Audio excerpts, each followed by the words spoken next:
پاکستان کے سب سے بڑے اور اہم دریائے سندھ پر ایک نیا منصوبہ بن رہا ہے جس کا نام ہے چشمہ رائٹ بینک کینال۔ حکومت کہتی ہے کہ یہ ترقی کا منصوبہ ہے، لیکن سندھ کے عوام اسے پانی چوری کا منصوبہ سمجھتے ہیں۔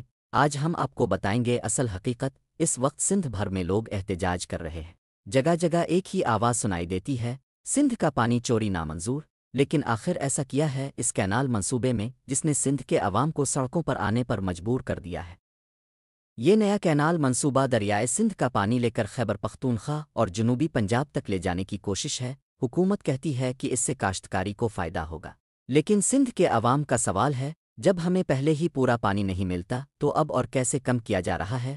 پاکستان میں پانی کی تقسیم کے لیے ایک باضابطہ نظام موجود ہے جو 1991 کے پانی کے معاہدے کے تحت بنایا گیا تھا۔ اس میں طے کیا گیا ہے کہ ہر صوبے کو اس کا جائز حصہ دیا جائے گا، لیکن سندھ کے لوگوں کا کہنا ہے کہ اس منصوبے سے ان کے حصے کا پانی مزید کم ہو جائے گا۔ آج بھی سندھ کے کئی علاقے جیسے تھر بدین اور سانگھڑ پانی کی شدید قلت کا سامنا کر رہے ہیں۔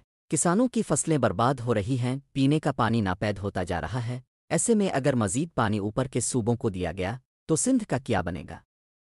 اسی لیے سندھ کے عوام سراپا احتجاج ہیں۔ ان کا کہنا ہے یہ صرف کینال نہیں، ہمارے جینے مرنے کا سوال ہے۔ وہ چاہتے ہیں کہ یہ منصوبہ اس وقت تک روکا جائے جب تک تمام صوبوں میں اتفاق رائے نہ ہو جائے۔ اگر فیصلے صرف طاقت کی بنیاد پر ہوں گے تو ناانصافی بڑھے گی، نفرت پھیلے گی۔ ہمیں ایسا پاکستان چاہیے جہاں ہر صوبے کو اس کا حق ملے۔ اگر آپ بھی چاہتے ہیں کہ پاکستان میں انصاف ہو تو اس ویڈیو کو دوسروں تک پہنچائیں، کمنٹ میں لکھیں کیا آپ کینال منصوبے کے حق میں ہیں یا خلاف، اور سبسکرائب کرنا نہ بھولیں تاکہ ہم ایسے اہم موضوعات اب تک پہنچاتے رہیں۔